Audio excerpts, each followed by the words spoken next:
رونالدو يوجه رسالة لمنتخب المغرب. انظر ماذا قال رونالدو على المنتخب المغربي.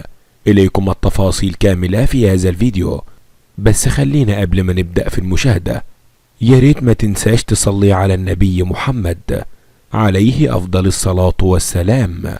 وإن كنتم محبي ومشجعي للنادي المغرب ياريت ما تنساناش بلايك واشتراك للقناة علشان نقدر نوصل لكم كل جديد. هيا بنا لنبدأ. رونالدو يقول: أتمنى فوز المغرب على منتخب فرنسا. وكشف رونالدو لاعب البرازيل السابق عن توقعاته لنتيجة مباراة المغرب أمام فرنسا يوم الأربعاء في نصف نهائي كأس العالم. وقال رونالدو عن نصف النهائي: أتمنى فوز المغرب على فرنسا، لكن لا أعتقد أنهم قادرين على هزيمة الديوك. وعلى كل حال كانت مغامرة رائعة بالنسبة للمغرب في هذا الحدث. وبكده يبقى انتهينا من الفيديو.